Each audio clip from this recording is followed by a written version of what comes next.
বিসমিল্লাহির রহমানির রহিম। দীর্ঘ 17 বছর ফ্যাসিস্ট স্বৈরাচার হাসিনা সরকারের যে বিরুদ্ধে বাংলাদেশ জাতীয়তাবাদী দল বিএনপির সর্বাত্মক আন্দোলন সংগ্রামের ভূমিকা ছিল এবং বাংলাদেশ জাতীয়তাবাদী দল বিএনপির ছাত্রদল, যুবদল, স্বেচ্ছাসেবক দল সহ অসংখ্য নেতাকর্মী গুম, খুন, হত্যা, মামলা, হামলা জর্জরিত হয়েছে। যারই পরিপ্রেক্ষিতে 2024 সালে গণ অভ্যুত্থানের অভ্যুত্থান হয়েছে। এটি 2024 সালের যে গণ অভ্যুত্থান এটি শুধুমাত্র একটি নামে মাত্র কোটা আন্দোলন ছিল, যার মূল আন্দোলনের ইস্যু ছিল সরকার পতন। এটি যার শেষ পর্যায়ে আমরা দেখতে পেরেছি। এটি মুষ্টিমেয় কিছু দল তারা নিজেদের একা বাহবা নিচ্ছে, কিন্তু আসলে এটি কিন্তু ঠিক না। 2024 সালের যে কোটা আন্দোলন হয়েছিল, যে স্বৈরাচার হাসিনা সরকারের পতন হয়েছিল, এটি একটি টোকাই থেকে, একজন রিক্সা চালক থেকে, একজন দিনমজুর থেকে কারো অবদান কোনো অংশে কম নয়। বাংলাদেশ জাতীয়তাবাদী দলের মোস্তফার সকল লোকজন এতে অংশগ্রহণ করেছিল।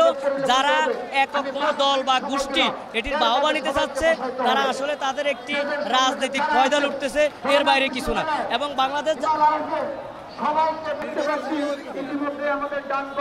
জাতীয়তাবাদী ছাত্রদল আজকে এই সমাবেশের মাধ্যমে বক্তব্য দিতে চায়, জানিয়ে দিতে চায় সারা দেশবাসীকে, তারুণ্যের অহংকার দেশনায়ক তারেক রহমান অত্যন্ত তার সুশৃঙ্খলিত সংগঠন হবে বাংলাদেশ জাতীয়তাবাদী ছাত্রদল। জুলাই অভ্যুত্থানে বাংলাদেশে জাতীয়তাবাদী ছাত্রদল যে পরিমাণে মৃত্যুবরণ করেছে, রক্ত দিয়েছে, সেই পরিমাণে তারা ক্রেডিট নিতে চায়নি। কিন্তু অপর যে সংগঠন আছে তারা কিন্তু জুলাইকে বিক্রি করে দিতে চাচ্ছে। বাংলাদেশ জাতীয়তাবাদী দল কখনো এই বিক্রির রাজনীতি কখনো করে নাই। স্বৈরাচার শেখ হাসিনা 1971 সালের রাজনীতি 71 সালের মহান মুক্তিযুদ্ধকে একপাক্ষিক করে বিক্রি করে দিয়েছে। ঠিক তেমনি জুলাইয়ের গণঅভ্যুত্থান এটা একটা দল বিক্রি করতে চাচ্ছে। এটা আমরা চাচ্ছি বাংলাদেশ জাতীয়তাবাদী ছাত্রদল দীর্ঘ 17 বছর লড়াই সংগ্রাম করে এই জুলাই অভ্যুত্থানের মাধ্যমে শেখ হাসিনার পতন ঘটিয়েছে।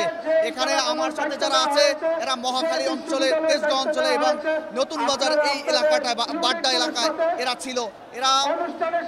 এরা যে কি পরিমাণ আন্দোলন করেছে এটা আমি নিজে মাঠে ছিলাম। আমি একটা সংগঠক হিসেবে কাজ করেছিলাম বিদায় আমি জানতে পারি, বুঝছি যে আমার জাতীয়তাবাদী ছাত্রদলের ছোট ভাইরা এবং বড়রা কিভাবে কাজ করেছে।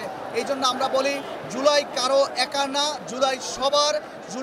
জুলাইতে ছাত্রদলের অংশগ্রহণ ছিল বিদায় শেখ হাসিনা পালিয়ে গেছে। ওবায়দুল কাদের তার অহংকারের যে জায়গাগুলো সেগুলো চুরমার করে দিয়েছে বাংলাদেশ জাতীয়তাবাদী ছাত্রদল। এই জন্য আমরা বলি ভবিষ্যৎ বাংলাদেশে কোনো ক্রেডিট নেওয়ার জন্য না, ছাত্র জনতার এই অভ্যুত্থানকে সম্পূর্ণ ছাত্র জনতাকে ক্রেডিট দিতে হবে, কারো ক্রেডিট নেওয়া চলবে না। এখানে দেখেছেন ঢাকা ইউনিভার্সিটির যে এই ক্যাম্পাস থেকে তারা 16-17 তারিখে কিভাবে তারা চলে গেছে, তারা কিভাবে নেতৃত্ব দিয়েছে তারা নিজেরাও জানে না। এখন দেখেন ইদানিং একজন আরেকজনের উপর ব্লেম দিচ্ছে যে এটা করে না, এ সমন্বয়ক ছিল না, এ কাজই করে না। এই যে বক্তব্যগুলো এটা জাতিকে বিভক্ত করে। জুলাই আন্দোলনকে কেন্দ্র করে পুরো জাতি একত্রবদ্ধ হয়েছিল, কিন্তু তারা এই কয়েকদিনের মধ্যে, এই 10 মাসের মধ্যে সেই ঐক্যবদ্ধকে, সেই একত্র হয়েছিল যে সেটাকে ফাটল ধরিয়ে একটা ছিন্ন ভিন্ন করে দিয়েছে। চাঁদাবাজি, ধান্দাবাজি করে তারা বিক্রি করে দিয়েছে জুলাইকে। এই জন্য আমরা বলতে চাই বাংলাদেশ জাতীয়তাবাদী ছাত্রদল আজকে পরিষ্কার বার্তা দিবে, সবাই মিলে বাংলাদেশ গড়বে এবং সেই প্রত্যাশা নিয়েই আমাদের সিনিয়র নেতৃবৃন্দ নির্দেশনা দেবে। সেই নির্দেশনা অপেক্ষা করে আমরা এই বৃষ্টিকে উপেক্ষা করে এখানে দাঁড়িয়েছি তাদের নির্দেশনা শোনার জন্য।